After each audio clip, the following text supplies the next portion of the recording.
Hello student, good morning to all of you. कैसे हैं आप लोग? देखेंगे बेटा कि पिछली क्लास में हमने एपीकल्चर कंप्लीट किया था और उसके बाद शायद 2 दिन वीडियो नहीं मिल पाया आप लोगों को। 2 दिन की 1 दिन, जितना भी दिन हुआ है वीडियो नहीं मिल पाया। उसके कारण ये था कि थोड़ा सा ज़्यादा व्यस्तता थी, इसी वजह से वीडियो नहीं मिला। लेकिन आज से आपको रेगुलर भी मिला और सकता है कि अगर 2 वीडियो भी दे देंगे। आज का क्या है बेटा टॉपिक जो होगा, नया जो लेसन होगा, आप लोग देख पा रहे होंगे, लिखा हुआ है मानव स्वास्थ्य एवं रोग। कम से कम 6 से 7 क्लास लगेगी या उससे भी ज़्यादा लग सकती है, 7 क्लास 8 क्लास।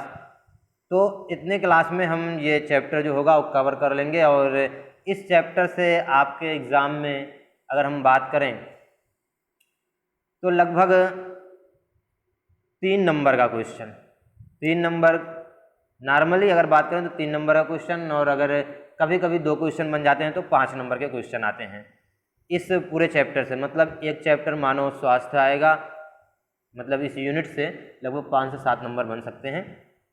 एक जो चैप्टर आएगा वो आप लोग देख पा रहे हैं, आपके सामने लिखा हुआ है मानव स्वास्थ्य और रोग, ह्यूमन हेल्थ एंड डिजीज़। इसके अलावा एक और चैप्टर आएगा जिसको हम इम्यूनिटी बोलेंगे। तो दोनों चैप्टर से मिला के लगभग 5 नंबर, अगर मैथ्स की बात करें 5 नंबर, और अगर मिनिमम की बात करें तो 3 नंबर तो फिक्स है, आना ही आना। हर वर्ष आता रहा है, इस बार भी आने की पूरी संभावना है। और जो कुछ लोग बता रहे हैं कि सिलेबस कम हो जाएगा, तो अगर सिलेबस कम भी होगा तो इस चैप्टर को काटा नहीं जाएगा। याद रखेंगे आप लोग, ये चैप्टर जो होगा वो आपके सिलेबस में बाद में भी रहेगा। अगर संशोधित पाठ्यक्रम आता भी है, उम्मीद तो ये लोग तो कुछ भी कहते रहते हैं कि हम ये कर देंगे वो कर देंगे, लेकिन करते क्या है उसकी बात अलग से है। लेकिन हम याद रखें, अगर संशोधित पाठ्यक्रम आएगा तो भी ये आपके पाठ्यक्रम में ये चैप्टर रहेगा, ठीक है ना। तो देखते हैं सबसे पहले क्या है कि अगर हम बात करें, लिखा हुआ है स्वास्थ्य, हेल्थ क्या है। अगर हम बात करें कि हेल्थ है क्या, तो WHO ने एक परिभाषा दी, वर्ल्ड हेल्थ ऑर्गेनाइजेशन ने एक परिभाषा दी जो आपके सामने है एकदम इसी तरह से। परिभाषा क्या है कि स्वास्थ्य मतलब जो हेल्थ है वो शरीर की वह अवस्था है बेटा। हेल्थ जो है वो शरीर की वह अवस्था है जब शारीरिक, मानसिक और सामाजिक कार्य समुचित क्षमता द्वारा उचित प्रकार से किया जा सके। मतलब हम कोई भी काम क्या है, मतलब सभी काम, जैसे शारीरिक कार्य हो या मानसिक कार्य हो या सामाजिक कार्य हो, वो जब हम क्या है समुचित क्षमता द्वारा उचित प्रकार से कर सकें, उसी अवस्था को जब हमारा शरीर कर सके, तो उसी अवस्था को हम क्या बोलेंगे बेटा, क्या बोलेंगे हम उसी अवस्था को हम क्या बोलेंगे, स्वास्थ्य बोलेंगे। मतलब कि हम स्वस्थ हैं, है ना। तो अगर हम देखें बेटा शारीरिक कार्य, जैसे क्या है हम ठीक ठाक से चल पाएँ, हमारा डाइजेस्टिव सिस्टम ठीक हो एकदम, और इसके अलावा जब भी जितने भी सिस्टम हो सब ठीक हो, तो इसी को हम क्या बोलेंगे, शारीरिक अवस्था। लेकिन अगर हम बोले मानसिक क्या है, मानसिक कार्य, तो अब हम बोले बेटा कि मानसिक कार्य जैसे क्या है कि तनाव ना हो, बेकार की बातें ना हो। इसके अलावा अगर सामाजिक कार्य, जैसे अगर आप गली में जा रहे हो, अगर फालतू में आपको कोई गाली देने लगा, तो इसका क्या मतलब हुआ कि आप क्या कहेंगे कि पागल है, मतलब वो स्वस्थ नहीं है, पूरी तरह से वो क्या है, स्वस्थ नहीं, आप यही तो कहेंगे ना।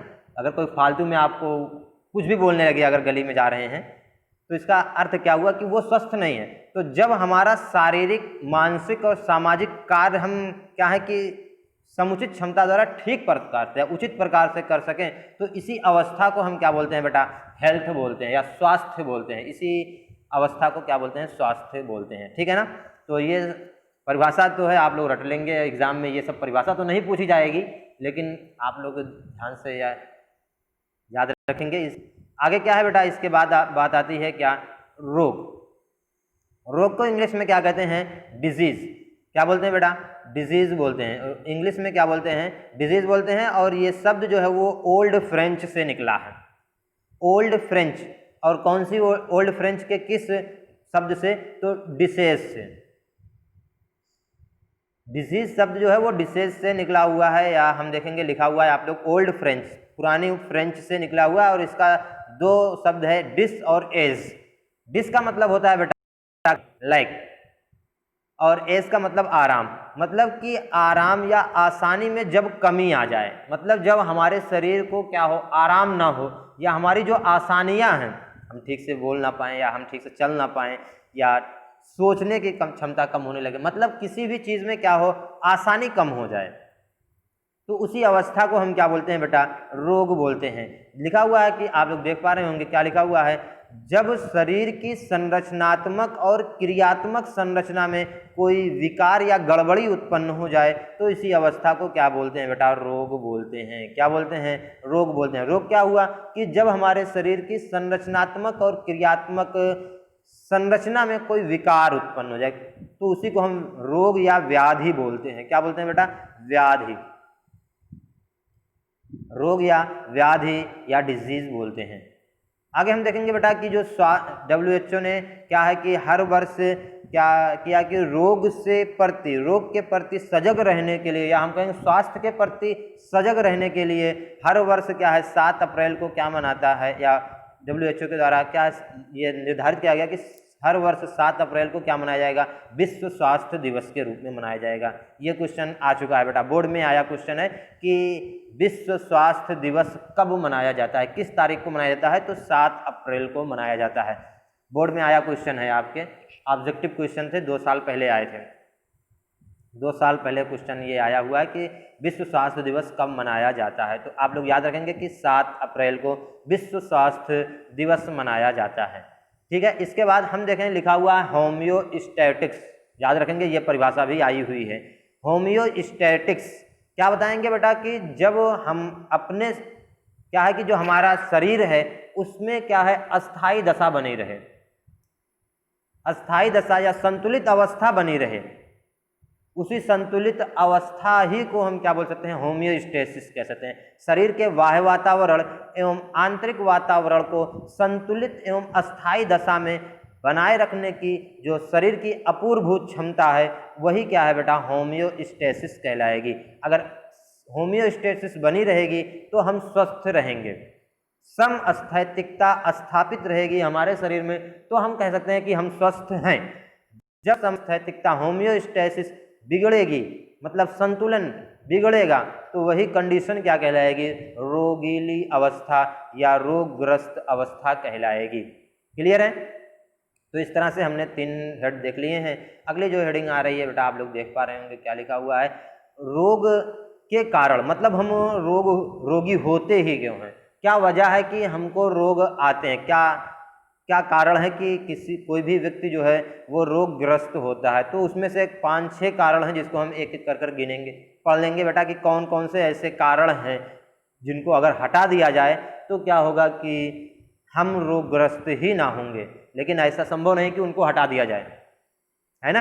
तो हम देखेंगे बेटा सबसे पहले यहाँ पर एक छोटी सी हेडिंग लिखी, एक शब्द लिखा हुआ है, टर्म लिखा हुआ है इटियोलॉजी, हैतिकी।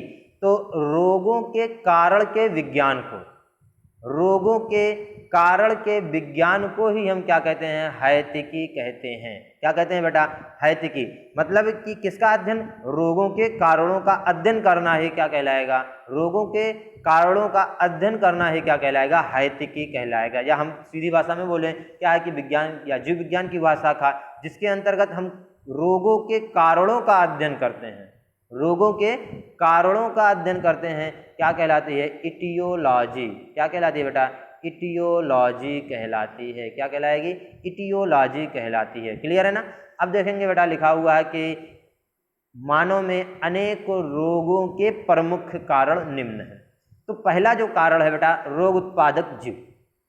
सबसे मुख्य कारण हम कहें बेटा कि ज़्यादातर या अधिकांश जो रोग हैं वो इन्हीं के कारण उत्पन्न हो रहे हैं। लिखा हुआ है रोग उत्पादक जीव, पैथोजेनिक ऑर्गेनिज्म। बोलेंगे बेटा जीवाणु, विषाणु, कवक और कृमि, वॉर्म बोलते हैं जिसको हम, प्रोटोजोआ आदि रोग उत्पादकों के संक्रमण से, मतलब ये संक्रमित करेंगे मानव को या अन्य जंतुओं को। जब संक्रमित करेंगे तो क्या होगा, रोग उत्पन्न होगा।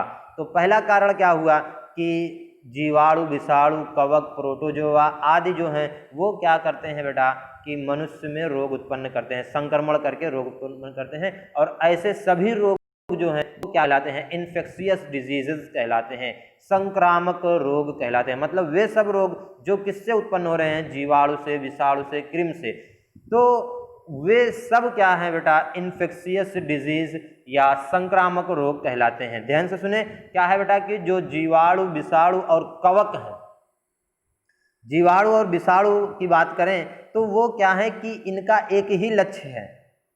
क्या लक्ष्य है बेटा कि मानव जाति को, मतलब मानव जाति में रोग उत्पन्न करके मानव जाति को समाप्त करना। जीवाणु, विषाणु का जो लक्ष्य है वो सिर्फ रोग उत्पन्न करना है। इसमें से कुछ ऐसे जीवाणु भी हो सकते हैं जो हमारे लिए लाभदायक हैं, लेकिन हानिकारक जो जीवाणु हैं वो रोग ही उत्पन्न करते हैं। अब देखेंगे बेटा इसके बाद क्या लिखा हुआ है, आनुवंशिक रोग। देखेंगे एक कारण तो क्या हुआ कि जो सूक्ष्म जीव हैं उनके कारण हमको रोग उत्पन्न होंगे। दूसरा जो कारण है कि रोग उत्पन्न होने का वो आनुवंशिकी है, मतलब हमारी आनुवंशिकी, मतलब कि हमको वो रोग जो है माता पिता से मिलेंगे। बोलेंगे बेटा जीनी और गुणसूत्रीय विकार से, जीन और गुणसूत्र के विकार से उत्पन्न रोग क्या है, आनुवंशिक रोग कहलाते हैं। जैसे हीमोफीलिया, डाउन सिंड्रोम पढ़ाया गया था बेटा, पिछले क्लासों में पढ़ाया गया। डाउन सिंड्रोम, हीमोफीलिया पढ़ाया नहीं गया, उसको हम पढ़ाएंगे, क्लास में पढ़ाएंगे आप लोगों को।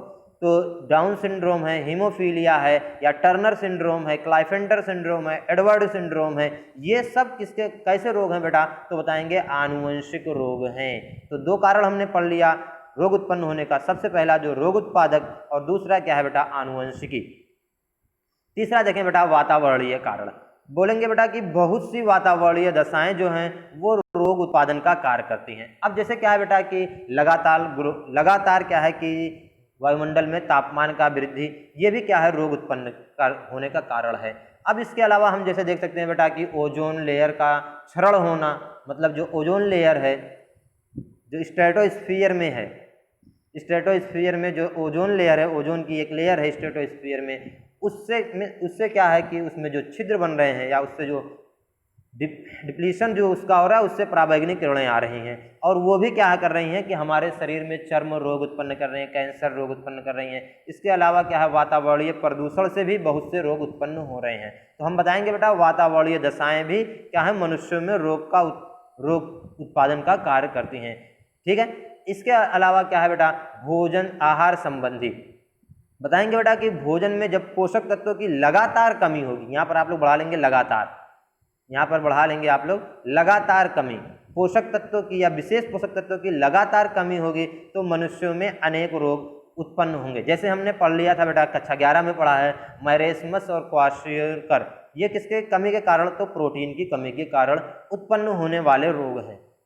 क्लियर है। अब देखेंगे बेटा इसके अलावा क्या है कि हमारी जो आधुनिक जीवन शैली है आहार संबंधी, इसको हमने पढ़ लिया बेटा। आधुनिक जीवन शैली मतलब कि हम कम मेहनत करते हैं और ज़्यादा अधिक खाएंगे, मतलब कि हमारे शरीर में ऊर्जा जो है वो ज़्यादा आएगी, ऊर्जा का जो इनपुट होगा वो ज़्यादा होगा, लेकिन हम उस अपेक्षा क्या है परिश्रम नहीं करेंगे, तो उसके कारण भी बहुत से रोग उत्पन्न होते हैं। जैसे मधुमेह, मानसिक तनाव, हृदय घात मतलब हार्ट अटैक, मानसिक तनाव मतलब टेंशन, हाइपरटेंशन, ये सब क्या है बेटा कि मधुमेह, डायबिटीज़, ये सब रोग हैं जो वो किसके कारण उत्पन्न हो रहे हैं, तो हमारी आधुनिक जीवन शैली के कारण उत्पन्न हो रहे हैं। ठीक है, तो आज की क्लास यहाँ तक क्लियर होती है, नहीं थोड़ा सा बच रहा है बेटा, चलो आ रहे हैं। कह रहे हैं बेटा कि जो संक्रामक रोग हैं मतलब इन्फेक्शियस डिजीज जो हैं उसका संचरण जो है वो दो प्रकार से, इन्फेक्शियस डिजीज जो है वो दो प्रकार से संचरित होती है। एक प्रत्यक्ष संचरण डायरेक्ट ट्रांसमिशन और दूसरा क्या है अप्रत्यक्ष संचरण इनडायरेक्ट ट्रांसमिशन। तो इसके बारे में हम अगली क्लास में पढ़ेंगे किस तरह से प्रत्यक्ष संचरण होता है और किस तरह से अप्रत्यक्ष संचरण होता है। तो इस तरह से ये क्लास समाप्त होती है बेटा, और अगली क्लास आपको कल मिलेगी, कल लगभग 11 बजे आपको क्लास मिल जाएगी। ठीक है ना, तब तक के लिए बाय बाय, टेक केयर।